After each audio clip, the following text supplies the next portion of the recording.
యజుర్వేదం 17వ అధ్యాయంలో 67వ మంత్రం. ఇందులో విషయము యోగి గుణ స్వభావములు ఎట్లుండవలను. యోగి అనగానే అతని యొక్క గుణ స్వభావాలు గ్రహించి అతను యోగిని ఎలా గుర్తించాలనేది బాహ్య వేషం ద్వారా కాకుండా అతనిలో ఉన్న గుణాన్ని గ్రహించాలి. ఇది వేదమంత్రం. ఓం పృథివ్యా అహముదంతరిక్షమారుహమంతరిక్షాద్దివమారుహం దివో నాకస్య పృష్ఠాత్ స్వజ్యోతిరగామహం.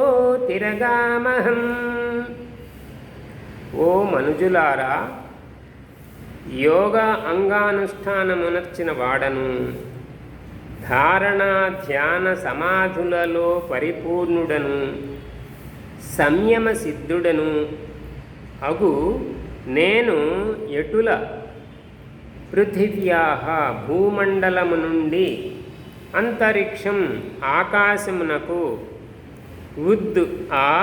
ఆరుహం ఎగిరిపోవుదునో, అంతరిక్షాత్ ఆకాశము నుండి దివం ప్రకాశమానమగు సూర్యలోకమునకు ఆరుహం అధిరోహించెదను.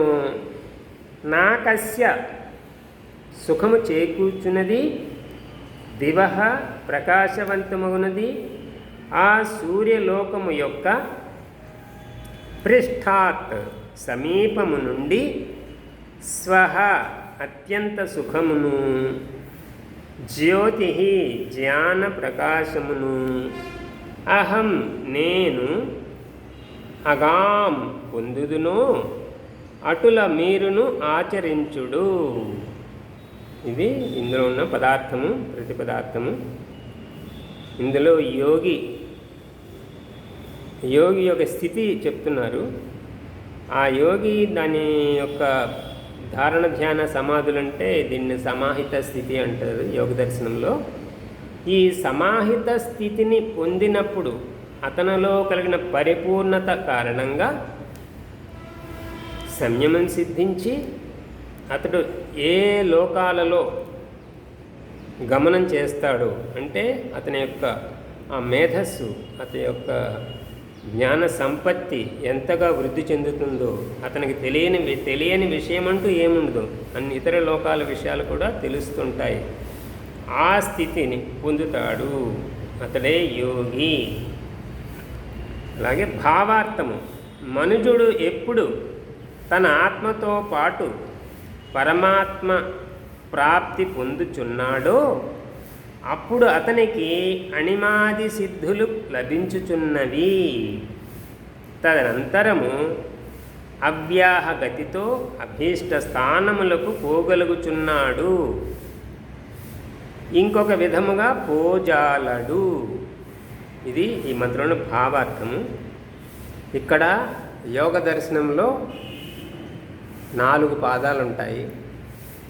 సమాధి పాదము, సాధన పాదము, విభూతి పాదము, కైవల్య పాదము. ఈ 3వ పాదాన్ని విభూతి పాదము అన్నారు. విభూతి పాదం విభూతులు, అణిమాది సిద్ధులు. అంటే సాధన పాదంలో సాధన ఎలా చేయాలో తెలుసుకొని, సమాధి సమాధి ఎలా పొందాలో తెలుసుకొని, సమాధి గురించి జ్ఞానం వచ్చిన తర్వాత దాన్ని పొందడం కోసం చేసేది 2వ పాదం సాధన పాదం. ఆ సాధన చేయటం ద్వారా ఆ యోగి యొక్క ఆత్మ సిద్ధిని పొందుతుంది, దాని ప్రయోజనాన్ని పొందుతుంది. ఆ పొందటంలో ఆ సిద్ధి విషయం ఈ మంత్రంలో చెప్పడం జరిగింది. అంటే ఇక్కడ ఆత్మ పరమాత్మని ప్రాప్తించుకోవడం వలన పరమాత్మ యొక్క అనంత జ్ఞానంలో కొంత జ్ఞానాన్ని కలిగితేనే అతడు ఈ సమస్త విశ్వంలోని పదార్థాలన్నిటిలోకి సూక్ష్మాతి సూక్ష్మ విషయాలను గ్రహిస్తున్నాడు. అణువు పరమాణువులో కూడా ఏమున్నదో, ఎలా ఉంటుందో దాని గతి, ఇవన్నీ కూడా విషయాలు తనకు అవగతం అవుతున్నాయి. ఆ రకంగా అతడు అవ్యాహత గతితో, అంటే అతడు ఎక్కడ కోరుకుంటే అక్కడికి వెళ్ళగలడంటే ఇక్కడ మనం దేహంతో ప్రయాణం చేయటం కాదు, వెళ్ళిపోతున్నాడంటే ఏదో సినిమాలలోగా సీరియల్స్లలోగా కాదు. అతడు ఆ సమాహిత స్థితిలో తాను ఆత్మ, ఆ ఆత్మ యొక్క జ్ఞానం యొక్క పరిధి ఎక్కడో సూక్ష్మాతి సూక్ష్మంగా ఉన్న అన్నిటి యొక్క జ్ఞానాన్ని పొందటం.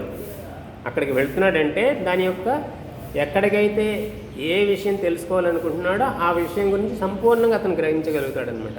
అది అతడు గమనం అంటే అక్కడ కాళ్ళతో నడిచి వెళ్ళడం అనేది కాదు.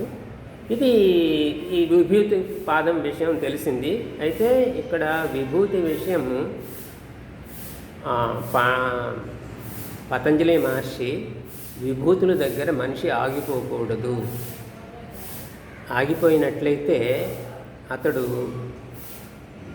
పరమ గతిని పొందలేడు.